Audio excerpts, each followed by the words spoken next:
잠언 21장 15절 제가 읽습니다. 공의를 행하는 것이 의인에게는 즐거움이요 죄인에게는 패망이니라. 아멘. 공의를 행하는 것, 공의, 하나님의 말씀에 따라서 살아가는 것, 그것이 의인에게는 즐거움이다. 그러면은 15절 같은 경우는 크게 두 가지 정도로 이해될 수가 있습니다. 번역도 그게 가능합니다. 공의를 행하는 주체가 누구냐에 따라서 달라지게 될 것입니다. 공의를 행하는 것이 이제 의인이 행한다. 그러면 의인에게 즐거움이 된다. 그렇게 이해될 수가 있어요. 그 다음에 죄인에게는 패망이 된다. 그러면 죄인이 공의를 행한다. 주체가 된다면 죄인에게는 패망이 아니라 구원이 되겠죠. 그렇기 때문에 공의를 행하는 것의 주체가 의인이나 죄인이 되기가 어려워요. 공의를 행하는 것이 이제 그것은 죄인과 의인하고 따로인데 공의를 행하는 어떤 일이 있다. 혹은 국가가, 사회가, 지도자들이 공의를 행한다. 그러면 그것이 의인에게는 즐거움이 된다.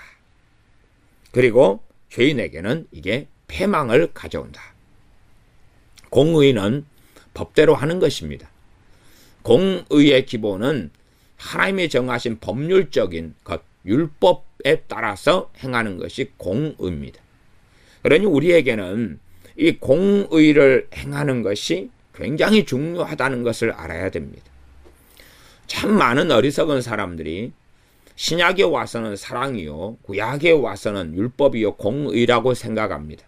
그러나 구약에서도 사랑과 공의요, 신약에서도 사랑과 공의입니다. 나 이 사랑과 공의는 두 가지가 상당한 역설성의 관계를 가지고 있어요. 두 개가 하나가 되어져서 이루어지기 어려운 측면을 가져요. 우리 주 예수를 믿는 사람들이 언제 사랑해줘야 되는지, 언제 공의를 행해야 되는지를 정말 잘 알아가야 됩니다. 실제의 삶 속에서 성령의 역사하심을 통하여서 공의를 행해야 될 때가 있고 사랑을 해야 될 때가 있습니다. 자녀에게 이야기한다면 자녀에게는 두 가지 종류의 사랑을 이야기합니다. 부모가 자녀를 양육할 때에 딱딱한 사랑과 부드러운 사랑, 상담적으로 그렇게 말을 사용합니다. 부드러운 사랑, 딱딱한 사랑. 그러면 딱딱한 사랑은 잠언으로 한다면 초달하는 것이지요. 딱딱한 사랑, 단단한 사랑, 강한 사랑 그렇게 말하기도 합니다. 그러면 초달하는 것이 실제로 공의를 행하는 것이에요. 잘못에 대하여 벌을 주는 것 아닙니까? 그러나 그것이 깊은 사랑인 거죠. 깊은 사랑.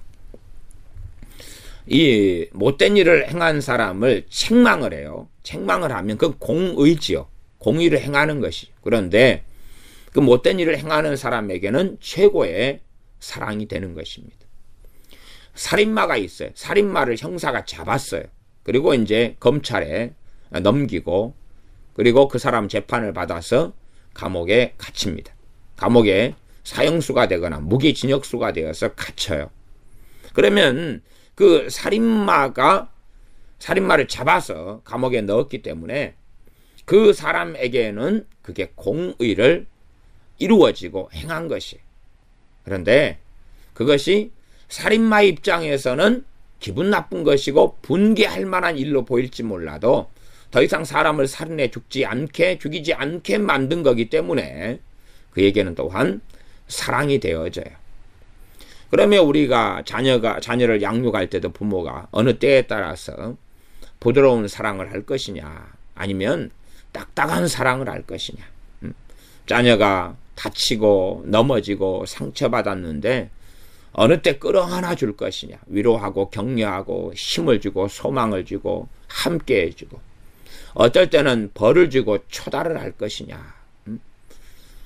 그래서 하나는 공의고 하나는 사랑인데 그 공의라고 할지라도 가장 놀라운 사랑이 되어지는 것을 자녀를 양육하는 부모라면 알 수가 있습니다.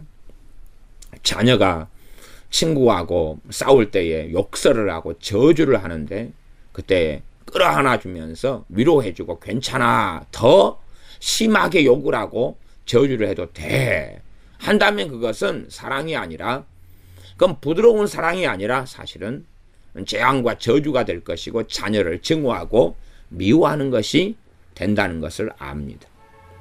많은 부모들이 요즘 세대에 와서 또 많은 할머니들이 손주나 자식한테 존댓말을 씁니다. 그건 부드러운 사랑처럼 보이지만 그건 재앙이고 저주가 되어집니다. 권위가 뭔지 가르쳐야 되고 순종과 복종이 뭔지 가르쳐야 되는데 그것이 아니라 자존망대해져서 스스로 가장 높은 자리에 자녀를 앉히는 거기 때문에 그 자녀의 인생과 삶에는 저주가 임하게 되는데, 그렇게 생각하기보다는 최고의 사랑이라고 믿는 이 정신적인 질환을 앓고 있는 부모들이, 또한 할아버지 할머니들이 많다는 것이 이 사회가 얼마나 병들어져 가고 있는가 하는 것을 보는 것 중에 하나가 되겠습니다. 사람의 지혜로, 사람의 어리석은 지혜로 살아가는데 그 마지막의 종착역은 함정과 올무에 빠질 수밖에 없는 겁니다. 그러면 이 공의와 사랑이 정상반되게 보임에도 불구하고 공의와 사랑은 함께 가고, 이 공의로 인하여서 어떤 사람들은 가장 놀라운 사랑을 입습니다. 그러면 우리 주 예수님의 십자가라 하면은 십자가에는 공의와 사랑이 그 자리에 함께 있는 자리가, 가장 위대한 하나님의 공의가 이루어지는 자리, 가장 위대한 하나님의 사랑이 이루어지는 자리, 그래서 역설적인 그러한 그 자리가 주님의 우리를 위하여 피 흘려 죽으신 그 십자가의 자리입니다. 그러면 공의와 사랑을 이해하는 것은 굉장히 어렵습니다만 최소한 우리가 어떨 때에 공의를 행해야 되는지, 어떨 때 사랑을 행해야 되는지를 알아가야지만이 믿음에 있어서 좀 자라갔다 그렇게 말할 수가 있습니다. 그러지 항상 용서하고 용납하고 관용하고 그것만 알고 있다면, 그런 속에서만 살아간다면 그 사람들은 너무나 어리석은 사람들로 판명나고야 말 것입니다. 말은 야 성자다, 야 저 사람은 항상 원하는 대로 다 해주고 받아주고 그렇게 하는 사람이다. 그러나 공의를 행하지 않는다면 하나님 앞에서는 인정받지 못할 것입니다. 우리 주님의 공생의 여정을 보면 와 성자다 하는 말을 듣기 어려운 상황들은 굉장히 많습니다. 굉장히 많아요. 아마 이 대한민국에서 어떤 목회자들은 보면 와 성자다 하는 말을 들을 만한 목회자들이 꽤 있습니다. 그런데 우리 주님에 대하여 기록된 사복음서를 볼 때에 와 성자다 하는 것을 볼 수 없는 일들이 아주 많아요. 아주 많아요. 어떤 사람이 주님께 나로 하여금 내 아버지의 장례식을 치르게 한 다음에, 내 아버지 장사 지낸 다음에 주님을 따르겠습니다. 그럴 때에 주님께서 위로금과 격려금을 주면서 야야 그래라 역시 효자다. 이렇게 아버지 장례식 치른 다음에 날 따라라. 그리고 평안히 가서 아버지 잘 장례식 치르고 온나. 그렇게 하신 것이 아니라 죽은 자는 죽은 자들로 장사 지내게 하고, 죽은 자는 누굽니까? 아버지죠. 그다음 죽은 자들은 장례식 치르는 사람들이죠. 가족이 기본적으로 되겠죠. 장사 지내게 하고 너는 나를 지금 따르라 라고 말씀하셨어요.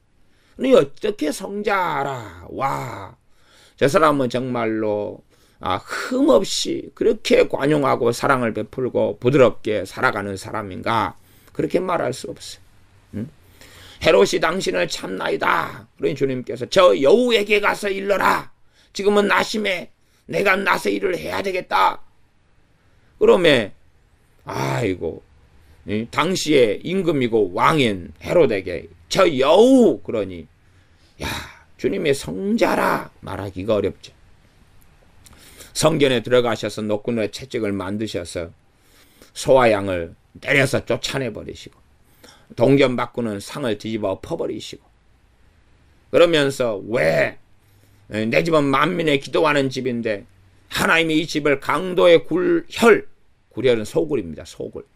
강도의 소굴로 만들어버렸느냐 하실 때에 사람들이 와 성자다. 동전 바꾼 사람 입장에서는 동전 바꾸면서 벌어먹고 살고 있는데 쫓아내버리고 동전 바꾸는 상을 뒤집어 엎어버리니까 와 성자입니다. 그러겠습니까? 장사하는 사람 입장에서 노끈의 채찍을 만들어 쫓아내버리는데 와 성자구나 그러겠습니까? 주님께서는 거기서는 공의를 행하신 것이 또한 실제적으로도 사랑을 행하신 것이 동전 바꾸는 사람에게나 아니면 장사하는 사람에게도 그러나 그들은 그걸 알지 못할 거예요. 동전 바꾸는 사람이 나중에 주님을 영접하고 믿고 주님을 순종하고 따르고 주님을 사랑할 때에야 야 정말 사랑이었구나. 정말 아프지만 사랑이었구나. 정말 아팠지만 사랑이었구나.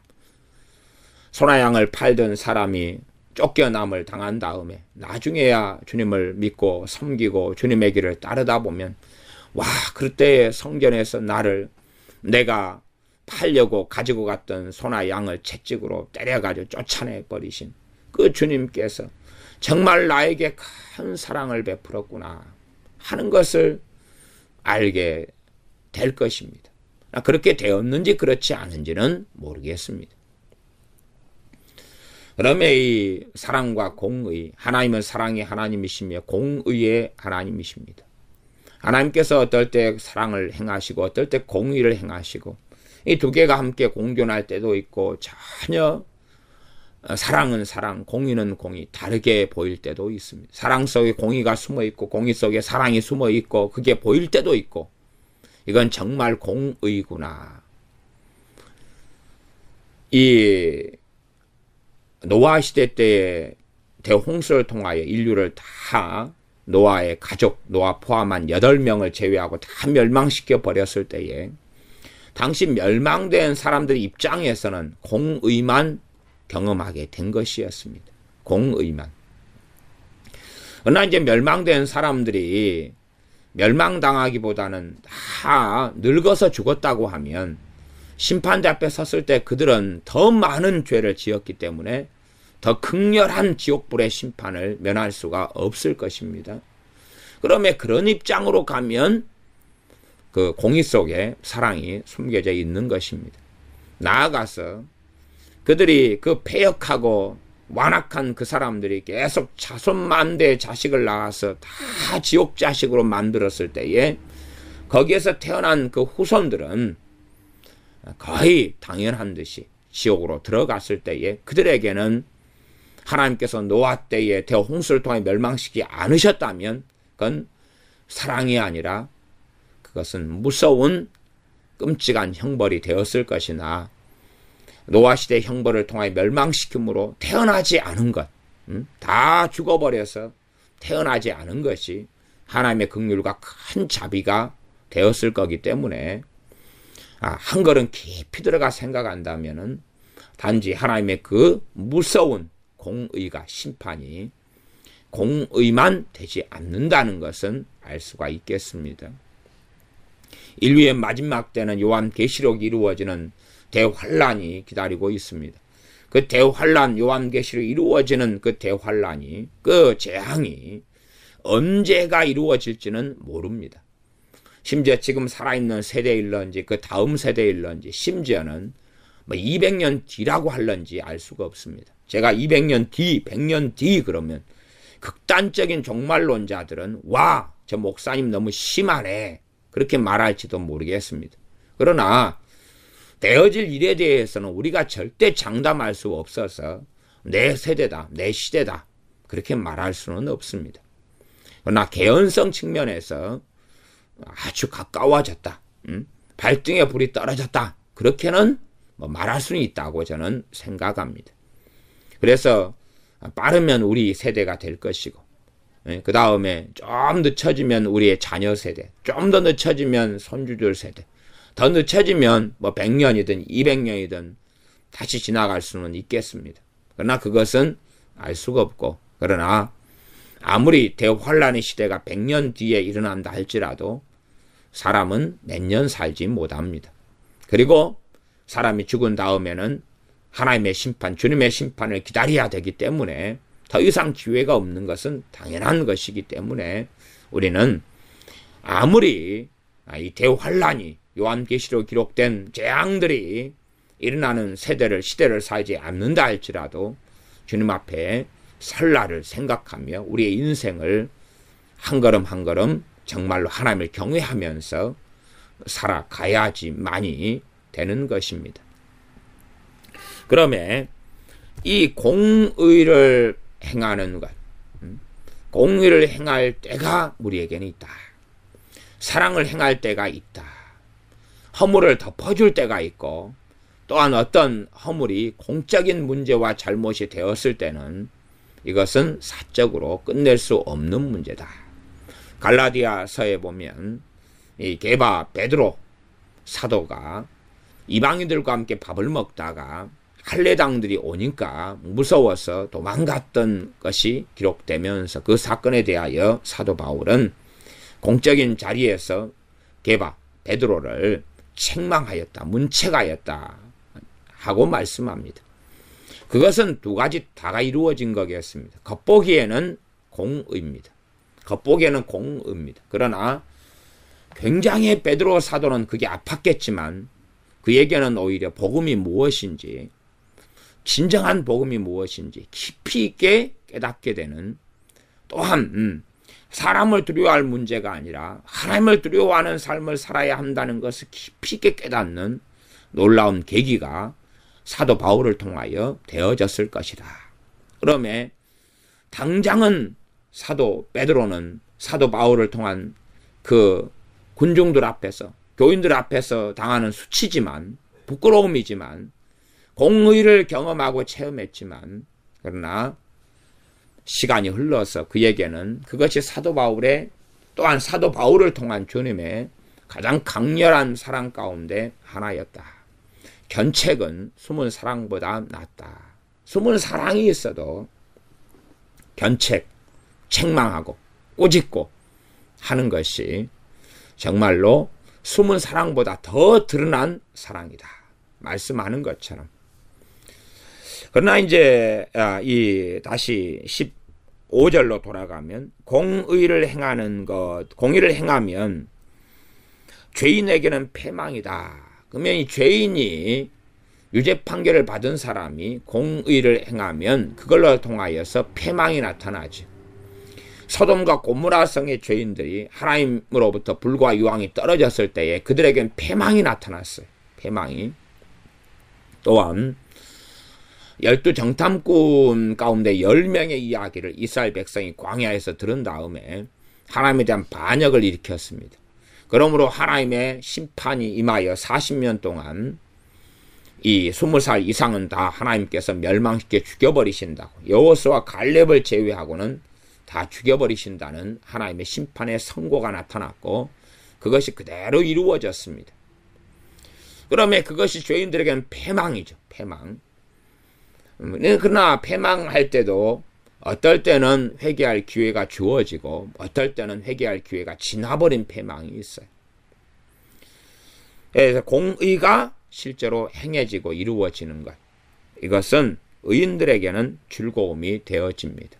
왜요? 의인들은 정말로 공의가 이루어지는 것을 원하기 때문에 그렇습니다. 의인들은 공의가 이루어지는 것을 보고 싶기 때문에 그렇습니다. 공의가 이루어지는 것. 그러면 실제적으로 의인들은 또한 공의를 행하는 삶을 살아가야 합니다.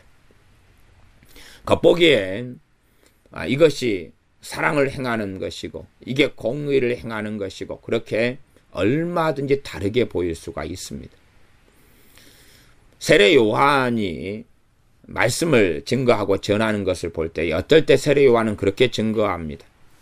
독사의 자식들아, 너희가 임박한 진노를 피할 줄 아느냐? 누가 너희들어 임박한 진노를 피하라 하더냐? 독사의 자식들아 외칠 때에 그건 두 가지겠죠. 그건 공의고 그건 사랑이기도 합니다. 독사의 작들을 할 때 바리새인과 이 사두개인들은 그걸 듣고도 돌아서지 않았을 겁니다. 대부분은 돌아서지 않고 분개하고 성기를 냈을 겁니다.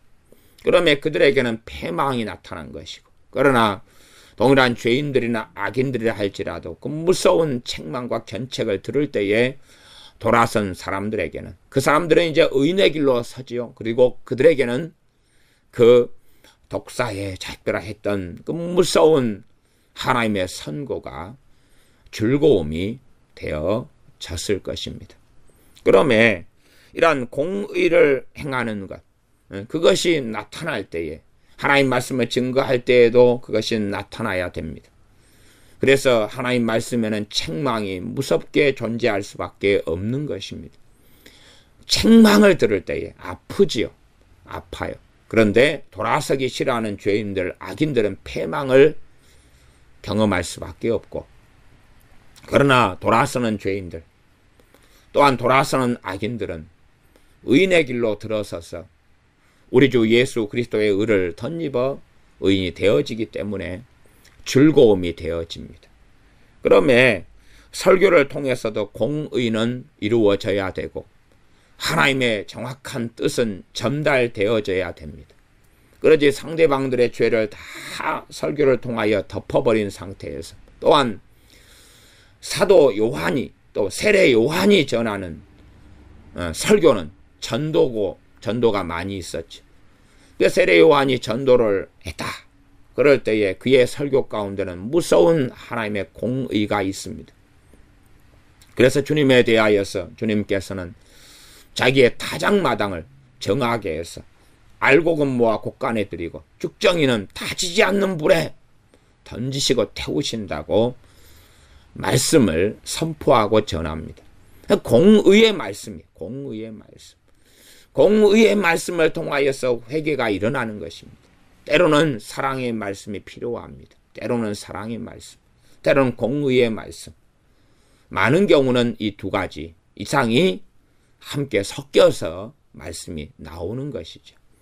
항상 부드러운 말씀, 위로하는 말씀, 달콤한 말씀, 초콜릿 같은 말씀, 부드러운 달달한 그런 것만을 계속하여 전한다. 이 드라마를 볼 때도 드라마에 달달한 사랑도 있지만은 위기도 있고 사건도 있고 전개도 되어져야지 드라마가 재밌는 거예요. 그러지 맨날 그냥 달달한 사랑만 하면 재미가 없어요. 극적인 뭔가 있어야 돼. 세상적인 사람들도 그런 지혜는 가지고 있습니다. 정말로 복음에는, 정말로 진리의 말씀에는 이 공의와 사랑이 이루어지는 자리가 설교가 되어져야 됩니다. 나아가서 우리의 전도도 공의와 사랑의 말씀이 함께 선포가 되어져야 돼. 유감스럽게 지금 현 시대의 전도는 공의가 빠진 전도가 너무 많아서, 공의의 말씀이 빠져버린 게 너무나 많아가지고 오히려 주님의 복음을 값싼 복음으로 만들어 버리고야 맙니다. 그러나 우리 주님께서나 혹은 사도들이라 할지라 세례 요한도 절대 주님의 복음을 값싼 복음으로 만들지 않았습니다. 사도행전 2장에 사도 베드로가 복음을 전하는 것을 볼 때에 형제들아 우리가 어찌할꼬, 우리가 마음에 찔려서, 그들이 마음에 찔려가지고 어찌할꼬 합니다. 마음에 찔릴 정도로 복음을 전하면 찔러버리는 거죠. 7 집사님 가운데 한 분이었던 스데반 집사님이 복음을 전할 때에 복음을 전달받은 사람들이 동일하게 사도행전에 보면 경험합니다. 마음이 찔렸다고. 마음이 찔렸어요. 찔려가지고.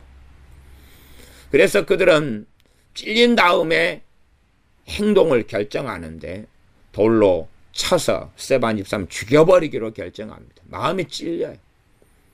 아마 요즘 시대의 사람들은 전도를 받아요. 그리고 예수 믿는다고 하고 교회에 나오고 신앙생활을 시작해요. 그러나 마음이 찔리는 전도를 받지는 않아요. 그러니 어떤 면에서는 더 많은 사람들이 교회에 나옵니다. 더 많은 사람들이. 그러나 거룩한 사람, 주님을 사랑하는 사람, 진정으로 순종하며 진정한 하나님의 백성이 되는 사람들은 드물다 그 말. 훨씬 드물어요. 훨씬 드물어요. 드물 뿐만 아니라 잘못된 출발선에서 주님을 믿고 출발하기 때문에 영적인 장애를 안고 신앙생활을 시작하고 믿음이 성장하지 않은 채 어린아이 상태에서 살다가 머무르고 많은 경우도 너무나 많은 것을 봅니다. 복음의 전도든 하나님 말씀이든 두 가지가 다 공존해야 돼요. 하나는 마음이 찔리는 메시지, 또 하나는 구원과 용서의 메시지. 두 가지가 다 공존해야 돼. 다 공존해야 돼. 그러면 회개가 일어날 수 있고, 그러면 참으로 주님을 찾을 수 있고 엎드릴 수 있어요. 지금의 전도는 달달한 전도, 달달한 부드러운 전도, 사랑의 전도, 사랑의 전도, 좋은 이야기, 죄를 덮어버리는 이야기, 마음에 찔림이 없게 하는 이야기, 편안한 이야기. 그러니 스데반 집사님처럼 돌에 맞을 위험이 없어요. 안전한 것이, 욕먹을 위험이 없어요. 가늠한 여인을 사람들이 데리고 왔어요. 그래서 가늠한 여인을 데리고 와서 주님을 시험합니다. 바리새인들이 그렇게 조작을 했지요. 주님을 시험합니다. 모세율법에는 현장에서 가늠한 이 여인을 돌로 쳐서 죽이라 했는데 어떻게 할까요? 어떻게 할까요? 그대로 해라. 그러면 주님은 볼장 다 본 분이고 그렇게 하지 마라. 그러면 오히려 주님을 돌로 쳐서 죽일 수가 있어요. 명분이 있거든요. 당시 모세율법을 어긴 사람이요 하는 명분이요. 그러니 이제 창기와 세리를 불러서 구원하시는 주님. 내가 의인을 부르러 온 것이 아니라 죄인을 불러 회개시키러 왔다. 주님은 그렇게 말씀하셨어요. 죄인을 불러서 뭐 시키러 왔다고요? 회개시키러 왔다고. 지금은 회개의 메시지가 사라져버렸어요. 회개를 시키려면 죄를 지적해야지 회개를 할 거 아닙니까? 죄를 지적해야지.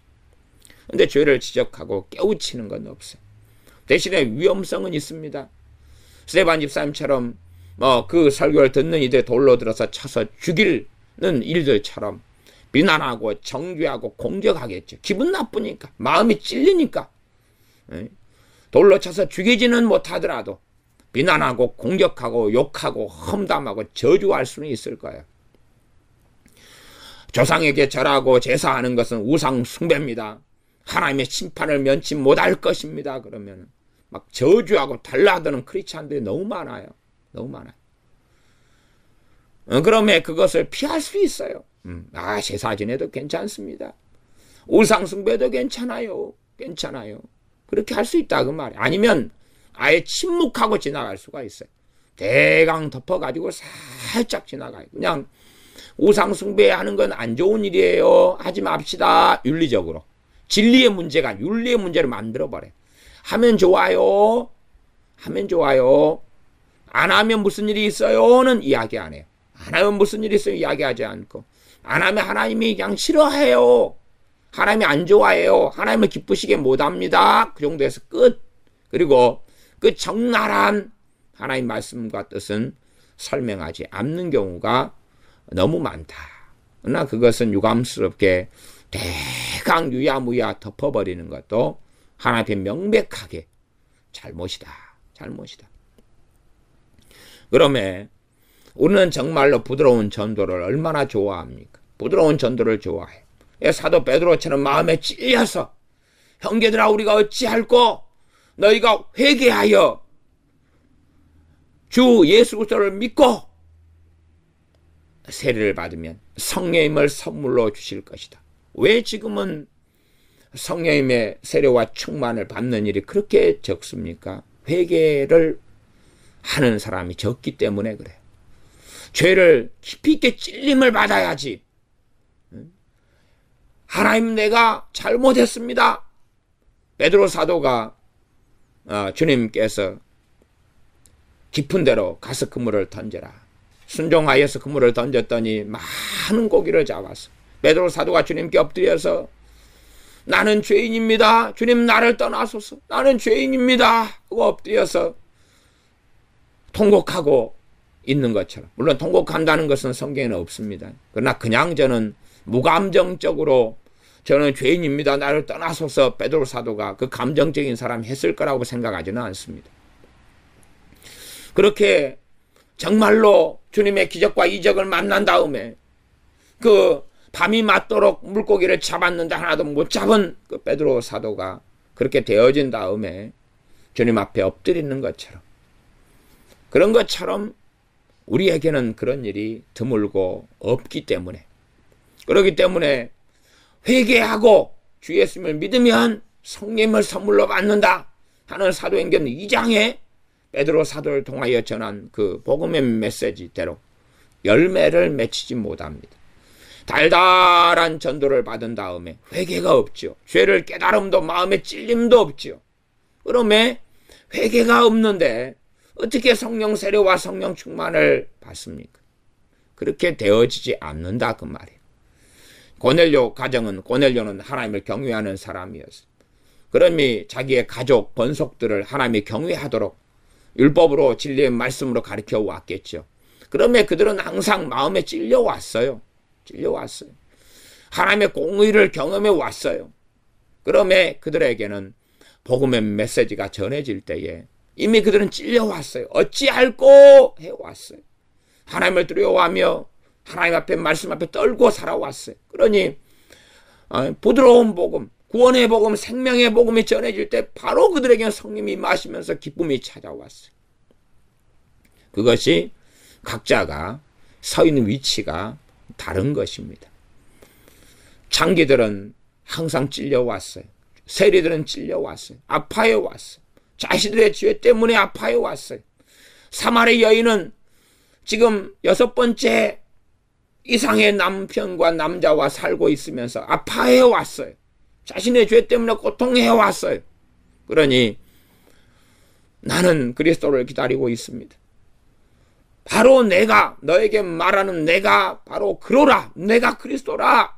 주님이 사마리 여인에게 말씀하실 때에 그 여자에게는 큰 기쁨이 찾아왔습니다.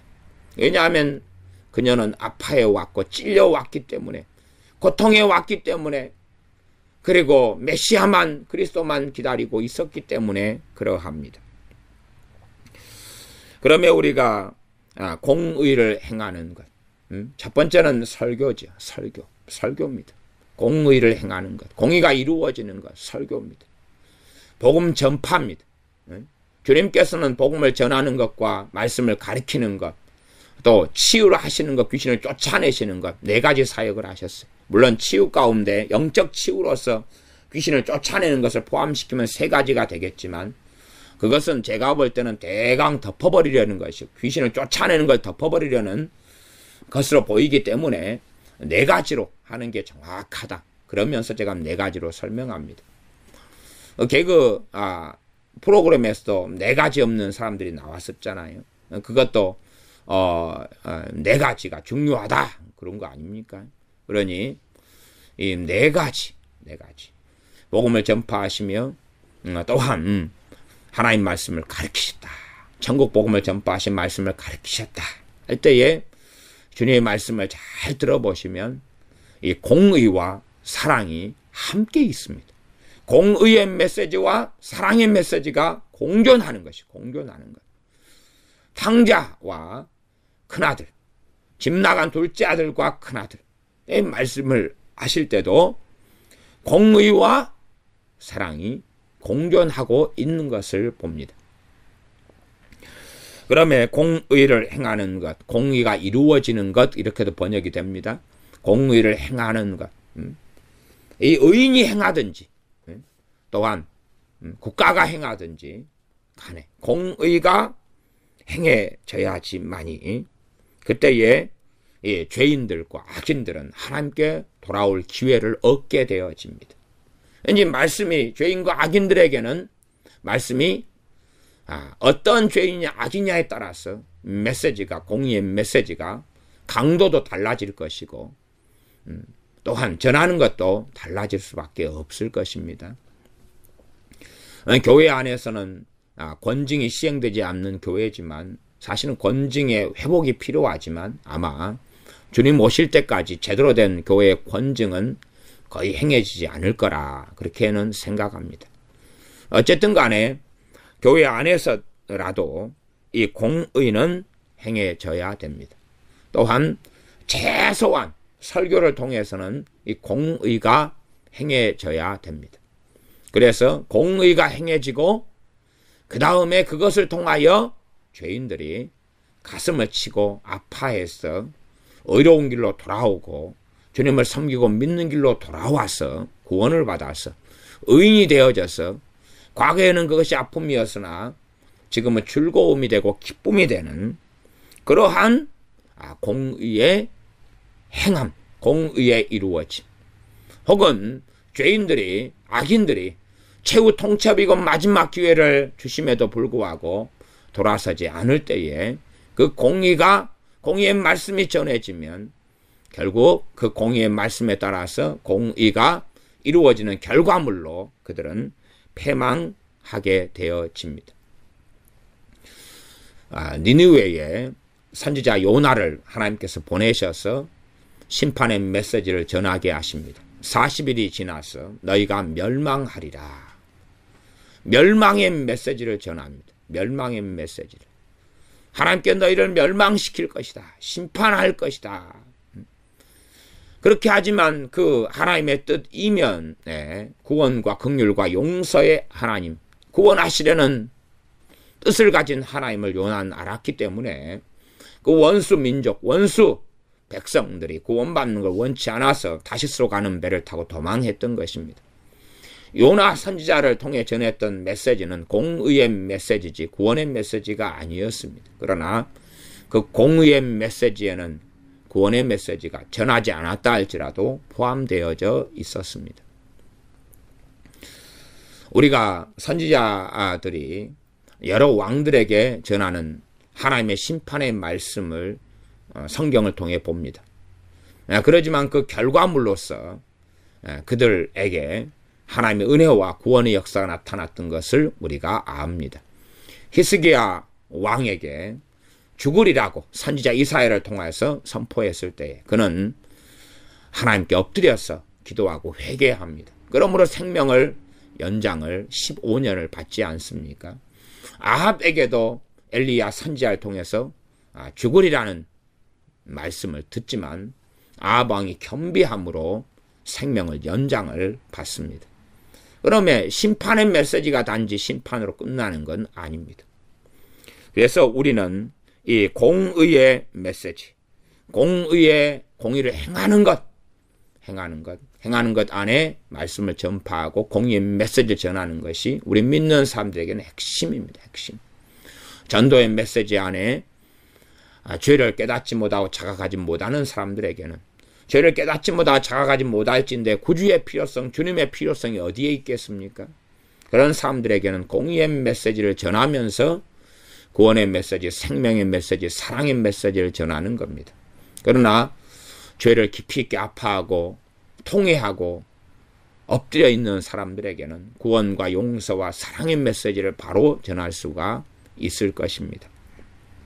그러므로 의인들에게는 이 공의를 행하는 것, 공의가 이루어지는 것이 즐거움이 되어집니다. 공의는 하나님의 뜻이 이루어지는 것이, 하나님의 뜻이 이루어지는 것, 공의가 이루어지는 것. 그러나 회개하지 않고 돌아서지 않는 죄인들에게는 이것이 패망이 되어집니다. 대환란 때 하나님의 심판이 임하는 것은 공의가 이루어지는 것입니다. 그러니 요한계시록의 말씀 우리가 어떻게 이해하든지 간에 이 하나님의 백성들 자녀들에게는 인봉한 것을 열 때에 하나님의 자녀들의 이마에 인을 치라 그랬습니다. 그러면 대환란이 이루어질 때에 이때에 공의가 이루어지는 시간임에 의인들에게는 이것이 즐거움이 되어질 거라 하는 놀라운 이해력에 우리가 도달할 수도 있겠습니다. 그러나 죄인들에게는 대환란이 일어나는 것은 패망이 나타나는 것이었습니다. 노아에게는 공의가 이루어지는 것이 즐거움이었고 그와 그의 가족들은 구원받았습니다. 그리고 다시금 인류 역사를 시작했습니다. 그러나 죄인들에게는 패망이었습니다. 물론 멸망한 사람들의 많은 사람들은 노아의 형제들이었고 노아의 친척이었고 가족이었지요. 그러나 진정한 하나님의 사람들은 하나님의 사람을 또한 주님 안에 믿음의 형제를 가족보다 더 가까이 합니다. 기도하겠습니다. 아버지 하나님, 하나님의 백성들이 공의를 행하고 공의가 이루어지고 공의의 말씀을 전하는 것에 등한히 하면서 사랑, 달달한 사랑, 부드러운 전도, 부드러운 말씀에 목을 축이고 살아가려 합니다. 그러나 정말 진정한 가장 깊은 사랑이 견책이고 책망이고 벌을 주는 것이고 자녀에게는 초달하고 채찍질하는 것인 것처럼 공의를 행하는 것이 가장 깊은 사랑의 행함인 것을 깨닫는 우리가 될 뿐만 아니라 공의가 이루어지고 공의가 행해지는 통로가 우리가 되어지고 이 사회가 공의가 이루어지고 행해져서 의인에게는 즐거움이 되게 하시며 많은 죄인과 악인들이 주께로 돌아오게 하여 주시며 또한 어떠한 죄인에게는 패망이 나타날진대 우리가 공의를 행하는 하나님의 통로와 도구가 되게 하여 주시옵소서. 공의가 이루어지기를 기도하며 구하는 우리가 되게 하시며 어떻게 공의 속에 사랑이 있으며 사랑 속에 공의가 있으며 가장 강렬한 공의가 참으로 주님의 자녀들에게 의인들에게는 가장 큰 하나님의 사랑이 되어서 즐거움과 기쁨이 되는가를 점점 믿음의 여정이 더할수록 알아가는 우리가 되게 하여 주시옵소서. 그리하여 성령님의 인도하심과 역사하심 속에서 공의를 행할 때와 사랑을 행할 때를 잘 분별하고 알게 하여 주셔서 우리가 사랑의 메시지를 전할 때와 공의의 메시지를 전할 때 또한 책망을 해야 될 때 위로를 해야 될 때를 잘 분별하고 알아서 주님께 칭찬받는 자녀들이 우리가 되게 하여 주시옵소서. 우리 주 예수님의 이름으로 기도하옵나이다. 아멘.